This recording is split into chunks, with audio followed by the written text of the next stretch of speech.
All right. Welcome, everyone, to another episode of How I Met Your Mortgage. As always, I'm your host, Adam Smith, with Just the Tips Coaching. And with me, pretty much as always, is our marketing director, one of our other coaches, all around superhuman, approaching her wedding this week, Jen Waybor. Jen, yeah, big Yeah. stuff. Welcome. Hi.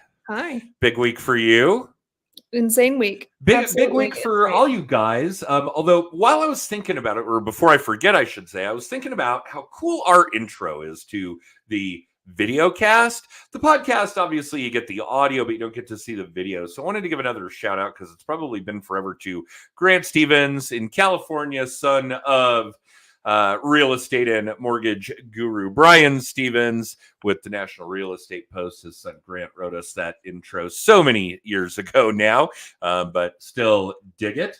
And we've got a really cool guest for you guys today. Welcome back to the show, David Carter. Hey, David. Hello, everybody. You How's know, the day going? yeah, good so far. It's early here in the mountain zone. We've got a ways to go for those of you on the Pacific Coast, even longer.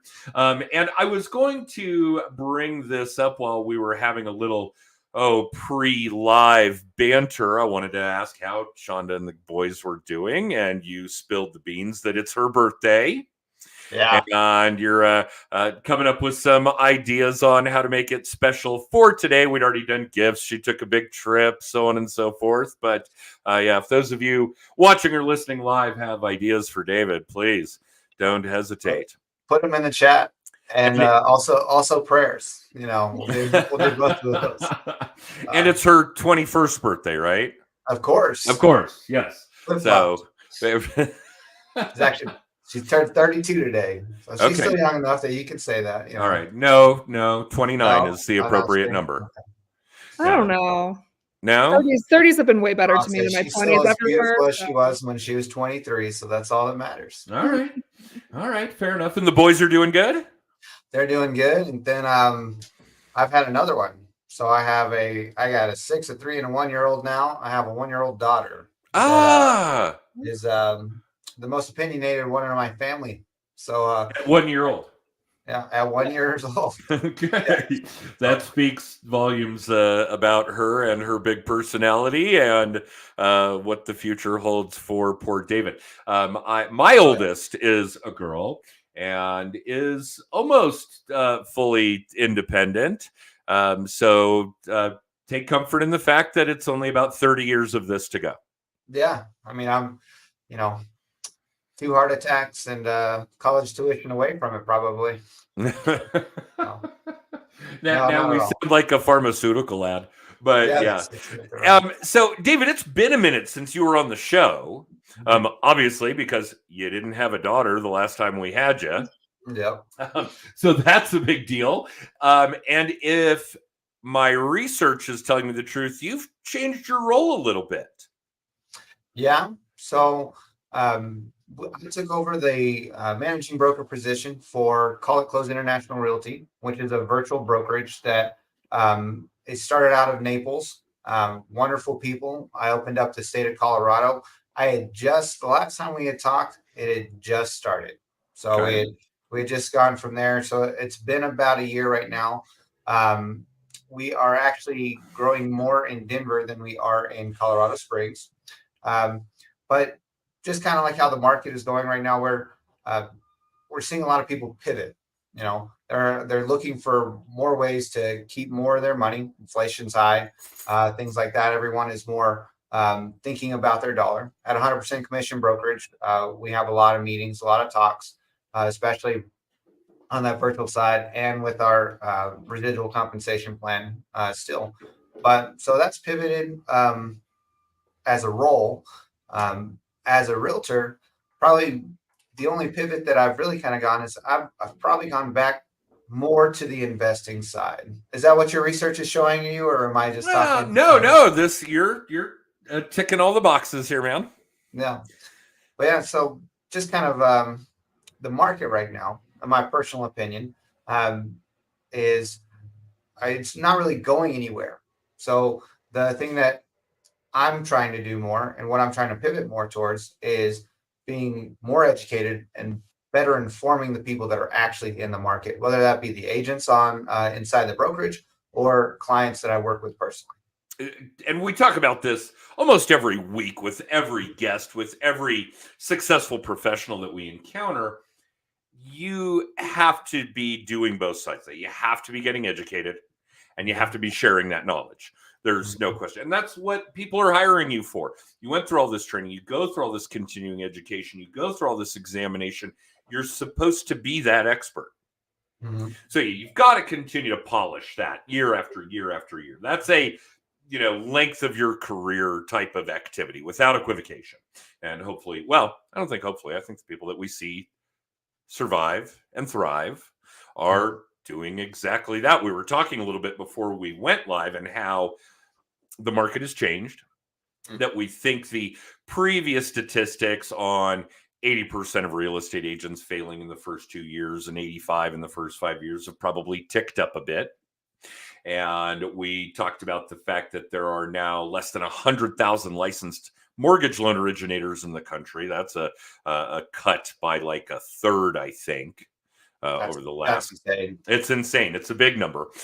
So yeah, bigger or smaller pie, bigger pieces. I think that that's important. And obviously, if you're doing the kinds of things that we're describing, particularly when it comes to remaining educated and sharing that knowledge, and you're doing that in your constant, consistent, authentic, transparent manner, you're probably going to succeed.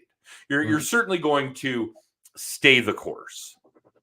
But I do think it's interesting that you had made some pivots of your own. And we had talked a little bit about what we had done at our mortgage brokerage and what some of our other successful coaching clients had done, and what some of our newer coaching clients who hadn't been doing it are now finally doing, that kind of thing.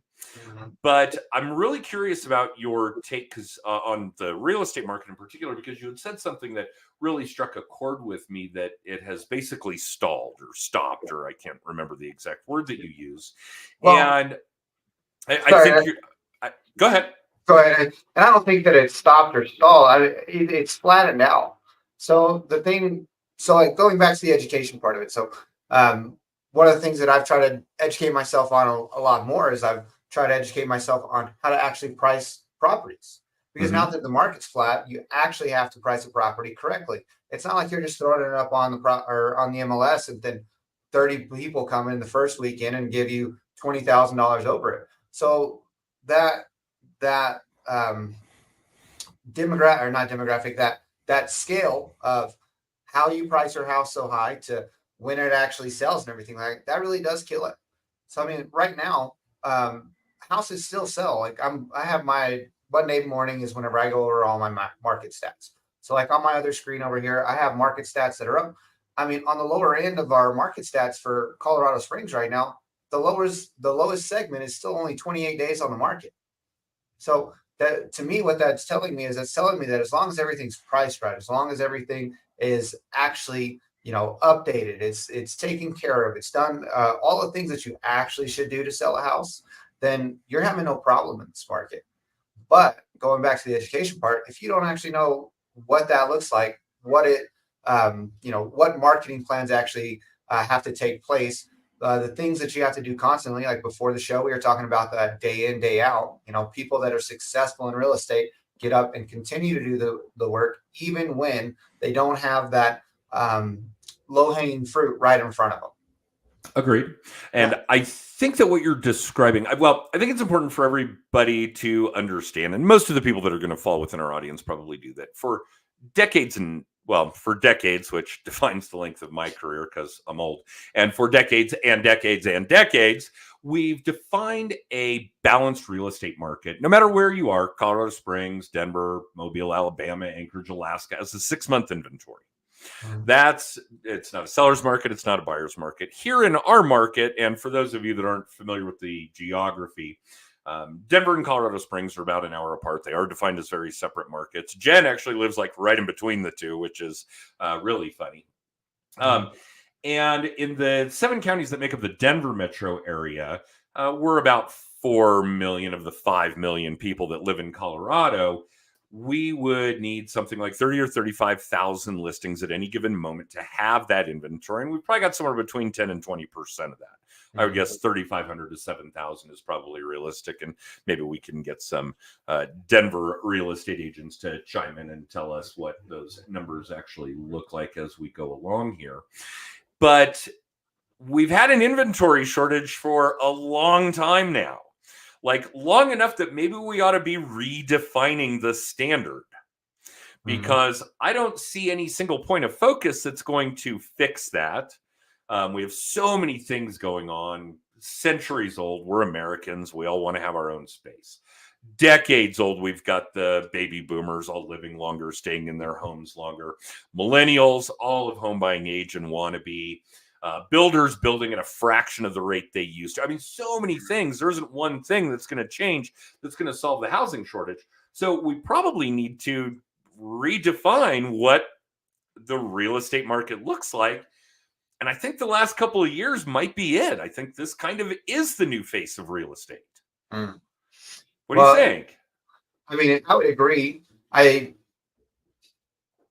Whenever you're in a changing market, you're always wondering, you always want to tighten everything up. Okay. So whenever you're talking about how our market is now, I think you're taking smaller segments. So like if you're, and correct me if I'm wrong from what you're saying, but if you're doing, multiple years, going back multiple years, like, and how that market is, with our inventory. Sorry, you were speaking more about inventory. So like inside of our inventory, and you're seeing those properties that are actually stacking up. It kind of, to me, it goes back to the first point that I was making, is that your inventory is stacking up because the people don't want the houses that they would just jump into earlier. So for me, it's still more of a, how are you actually doing your marketing? How are you actually preparing that seller for it? And to see your market change, and to know how that change is actually happening on the hyper local area. I think that's the skill that most realtors just kind of got rid of. They travel anywhere because every single one of every property that somebody was going to buy, they already knew what the market was in that area for the past couple of years. They already knew that it was going over asking price. They already knew that it wasn't going to be on the market for longer than a week. They already, all of those little things. And I'm not sure if this is what your actual question was. I might just be rambling, but I think you're trying in the realtor space. I think you need to get back to your basics. I think you need to get back towards, we had this huge push, especially over like the last 5 years of growing mega teams where, everything that happens. And if you run a team, that's great. And position them in places. But like you said, that most mortgage lenders, like a third of them have gone. Well, I mean, those large brokerages, those large teams, everything like that, that just brought in every single person and promised them $100,000 and everything.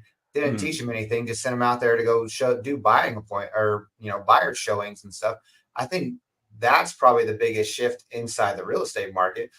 Your puppy farms aren't working anymore. Okay. And that's always, I don't know why that was always my point of view. It's like every time that I had, or you get a listing and a brand new agent comes in, they submit an offer. It's always like, it's like you're having to coach them through their own transactions. Like, well, shouldn't your person be doing that? So sorry, I am rambling now. One second. I put away my soapbox.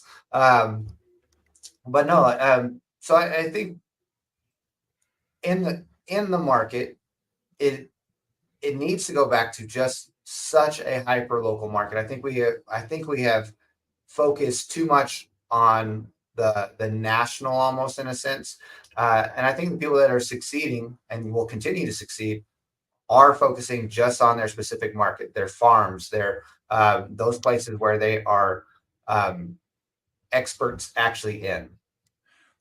We talked about that a lot last week with our guest, Ryan Davis. And if you guys want to go back and listen to that broadcast, Ryan was amazing and generated all kinds of great content for us. We piggybacked our video blog. We piggybacked our voicemail campaign, everything for that kind of a piece. He is bomb.com at that hyper local. He only works his neighborhood. That's it. Which not only is really, really cool, they're still building in his neighborhood, and he's got a bigger market share than the builder. Wow. Yeah, I mean, he's doing great. Nice. And he doesn't have to drive his car anywhere. Everything's so hyper local for him. He never has to drive, which is brilliant as well. And yeah, that kind of farming is certainly spectacular. And yeah, I think that's certainly a big piece of the getting back to basics. And we've probably heard, oh gosh, I don't know. What do you think, Jen? A dozen of our guests that are real estate agents say that in the last year. Oh yeah. It's something, maybe more. Yeah. But what does that look like, David, with your operation? What do you think the successful agents are doing that defines getting back to basics? So what I think that actually means is, so we were talking about education earlier. So whenever I started off in real estate, I started off on the investment side of it. So I started off doing fix and flips with partners, and we had a property management company and things like that. So what I'm doing now is I think this is a great time for investment marketing. So getting back to the basics for me is I'm going back to all my past clients, and I'm telling them about what this actual market is. You might not want to sell your house right now because you have that, lower than 3% interest rate. Okay. But you've also collected hundreds of thousands of dollars in equity. You've also done a lot of other things. And this is actually the perfect time to start creating generational wealth. So whenever you're looking at houses that have set on the market for over 100 days, there's reasons for that. So what I'm doing is I'm going back and I'm educating the people on what they can actually do because they lucked out and bought, 5 years ago at 3%, 3.25%. They bought their house for $250,000 and now it's, $550,000. What can you do in that to make sure that everything is set up for your family's future? And, obviously as a real estate agent, I go out and I find those properties and I come back to all those clients and I know what they all have because, I helped them buy or sell their house. So I know, how much equity they're sitting in their house. I'm going back to that and I'm getting new buyer clients and new fix and flip clients, which is both, that's double-ended for me. So I'm helping them buy low, fix it up, and then we sell it at market value because our market hasn't gone anywhere. I'm going to say if it's priced right, if it looks good, and it's marketed properly, it's still selling. So that's been what I've been doing. I mean, just from one referral and one family, I've had 7 transactions in the last 4 months. Okay. And that's just one side of the family because you go back to them and you're training and you're teaching them. So the one thing that I always promise my clients, it doesn't matter if they just bought their first house or their 5th house, I promise all of them that I'm not gone after this transaction. You're going to hear from me for the rest of your life until you tell me to stop talking to you. Or one of us dies. Yep. Yeah, that's exactly right. And I'm going to call you with ideas. I'm not, people don't understand everything inside of real estate. That's why they need a realtor. People don't understand everything inside of mortgages and what you can do with that. Like you were talking about HELOCs earlier. Like you said, you mentioned like there's not a lot of refinancing going on. That's the purpose, but there's tons of HELOCs, things like that, those kind of pivots. And knowing how they can use all of that and going back to your own people and pretty much not thinking for them, but showing them their options, showing them their availability, all the things that they can actually do because of the great opportunity that they took advantage of years ago. And that, to me, that's just creating easy transactions because of how hard is it to pitch, hey, do you want to make more money? Like that's not a hard pitch. No, it's not. And by helping them make more money, you're making more money. That's all it is. I mean, this industry has always been a service industry. It's like the better you serve your people, the better you're taken care of, Yeah, that's always been the case with anything where we're selling high ticket items direct to the consumer. If you just help as many people get what they want, you're gonna get what you want. Mhm. Yeah, that's the no brainer. That's old sales 101 type of stuff. I do have a question, just because I think this might fascinate our local audience and maybe in other major metropolitan areas as well. Um, we finance quite a bit of fix and flip work, whether it's to fix and flip or to fix and hold, even to fix and occupy, rehab loans, that kind of thing. And because all of those things exist, fix and flip, fix and hold, because holding real estate is obviously a great investment, fix and occupy, because again, housing shortage, people need a place to live. I've seen the ability for realistic, fruitful margins for flippers to have basically gone the way of the dodo. I mean, it is really hard to find property where nobody's willing to fix and hold, nobody's willing to fix and occupy, and there's enough of a margin for a flipper to turn it to want to buy it. Is that it's got to be different in the Springs than what we're seeing here? Well, I mean, anytime that you have a larger population like Denver, I mean, the larger your population, the more people you have trying to do the same thing. Sure, I sure. mean, so I mean, you definitely have a lot more, and then because y'all's market is also Yep, there's um, Texas leaking out. I heard David say y'all. y'all. You Yep, and Jen can converse now. You guys can speak Texas I together. tell you would. But yeah, no, but yeah, anytime you're in a larger pool like that, it is, and um, I the funny thing is most people, and I don't know, many realtors could attain to this, but the amount of text messages and emails I get just from random people, like random flippers and investors and things like that, trying to find those deals, like I completely ignore those. So I just want to make this note out for actual flippers too. The deals are out there, but the way that you used to operate, the way that you used to cut everyone's commission and everything out, because we actually have to do the work now. We actually have to go out there and like full on walk the property, look at it, make sure that it's actually going to be there because you need to.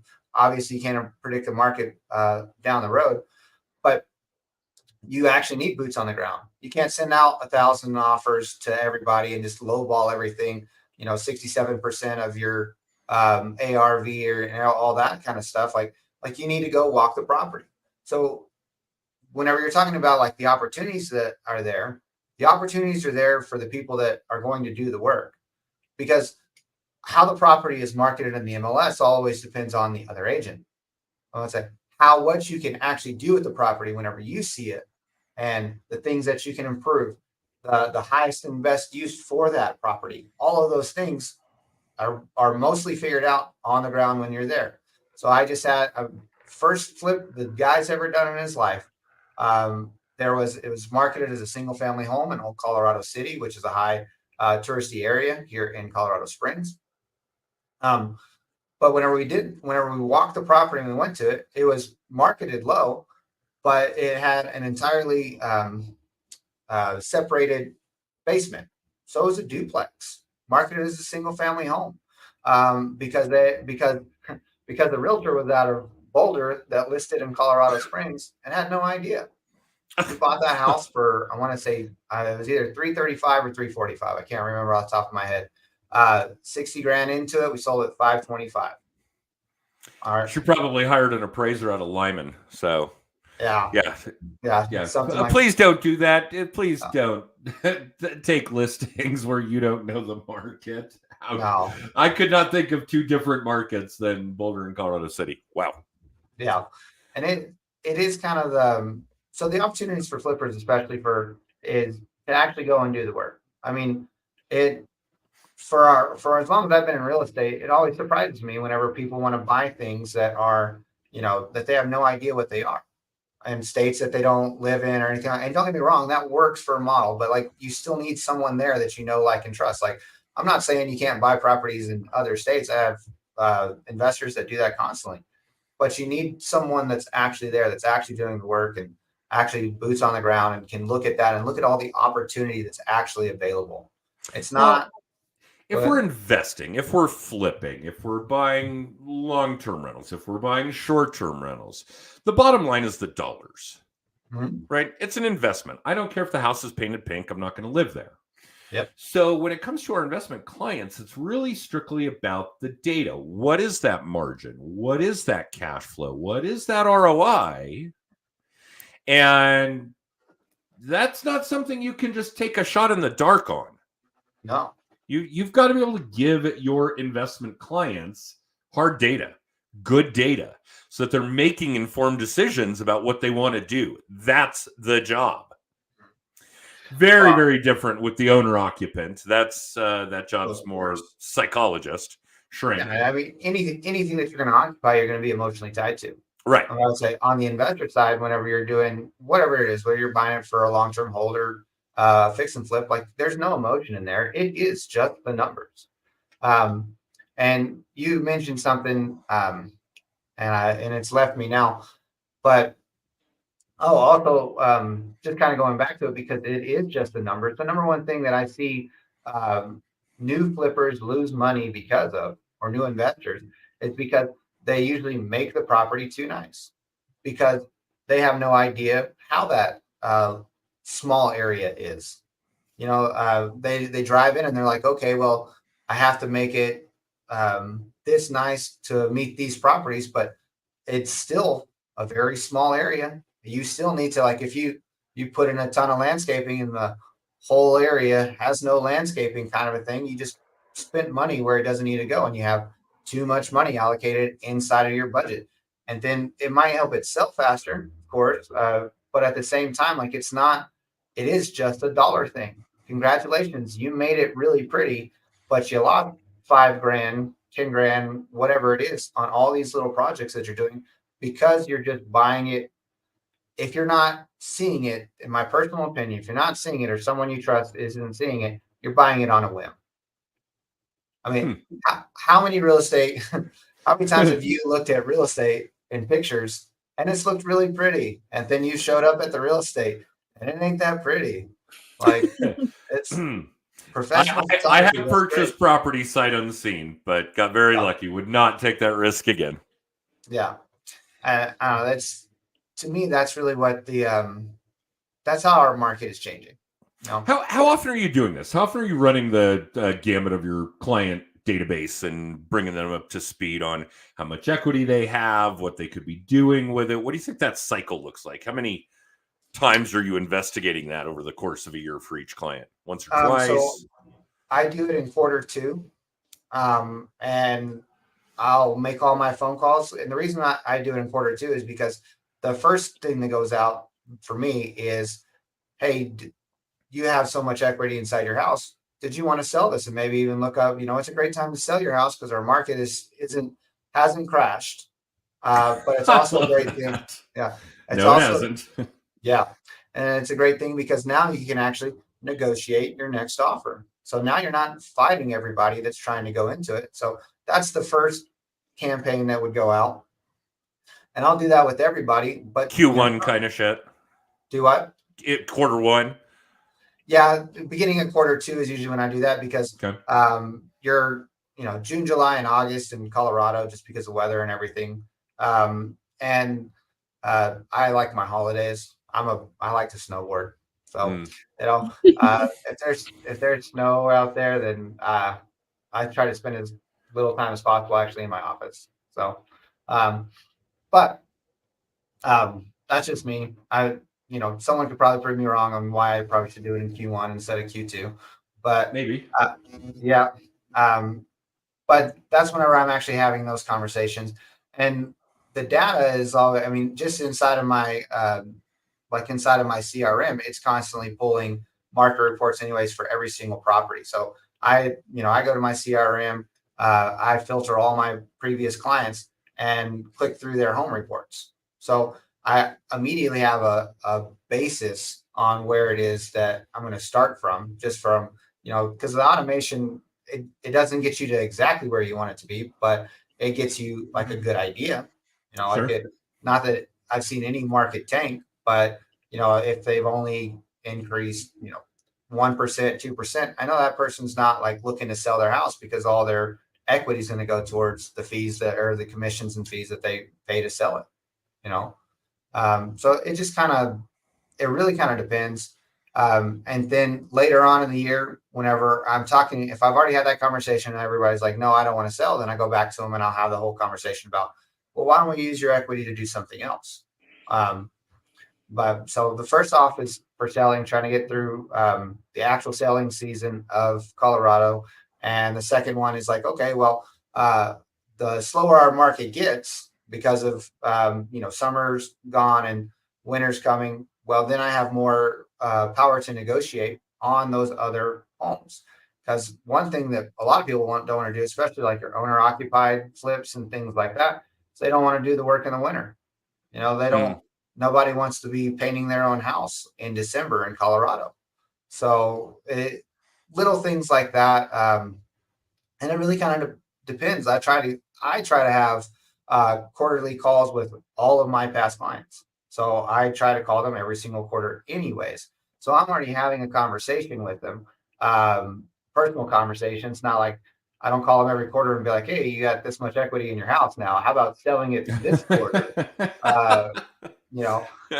That's going to make a lot of friends that way. Yeah, they stop answering your phone calls real quick. But, you call them, ask them how their kids are, or, everything about their life because we do life together. I'm not just a guy that wants to help you buy or sell a house. I am a guy that wants to help you buy and sell your house, but I'm also a guy that wants to think about things that you might not be thinking about. My attention is always to your well-being, like my fiduciary duty as a realtor. Again, I'm your realtor for life. I don't stop whenever that first sale happens or last sale happens. And if I have a fiduciary obligation to my clients, I'm thinking about their fiduciary well-being. How many times can I say fiduciary and like in a 10-second span? But that's kind of that's where I'm coming from. That's what I like. It's, I have clients still looking to homestead. They want to buy 20 acres and, a 6,000 square foot house with barns and everything like that. I personally know that they can't do that right now, but I can give them the method on how to get there. If you collected 5 rentals and you have your cash flowing on everything, and then you're waiting on all your appreciation and everything, you can sell all of that. Go buy your $1.5 million, $1.7 million if you're buying land in Colorado. That's pretty. It's expensive here. If you want to do that, that's what my job is. It doesn't end just because we sign papers and it closed. We're going to do this for life. Good stuff. All right, guys, you picked up a lot of nuggets from David here this time around. Stay educated. Keep your client database educated. Stay in touch with your client database. Think about the things, help them think about the things that they're not thinking of that could help them leverage, propel, get themselves to a new level of financial freedom, and keep that machine going. David, thank you. I know it's hard to carve out this kind of time on a Monday. And yeah, we do love having you on the show. I'm sure we'll get Jen to find another opening. Where are you, Jen? 2025? Yep. Season 8. Here we are coming up on the tail end of season 6. We popular. All right, cool. But October 9th. Right. We won't do that again. Happy birthday, Shonda. We'll throw that out there. Jen, take us home. Yeah, I just want to say that, David, you kind of summarized everything when you said the opportunities are there for those willing to do the work. Realtors, mortgage, whoever, investors, it doesn't matter. So thank you for that. But for everybody else, if you want to find out more about just the tips, you can text TIPS to 63566. That'll get you past episodes of the show, our weekly little tip, copy of Adam's book, one-on-one coaching with us, literally all the things. Text TIPS to 63566 for all of that. And Jen, happy early birthday to Adam. He's getting married. I'm getting married on his birthday. So, extra celebrations on Friday. She wanted her anniversary to be easy to remember. It's true. That's right. So the next time we have an episode, and you guys can catch us at 10:30 Mountain Time pretty much every week. If you want to see us live, obviously you can catch the podcast on Amazon, Spotify, and Apple a few days after that. And yeah, the next time we do this, I'll be older, a week older, and Jen will be a married woman. It's true. Very cool stuff. I know. All right. Thanks for tuning in, everyone, and we will see you next time.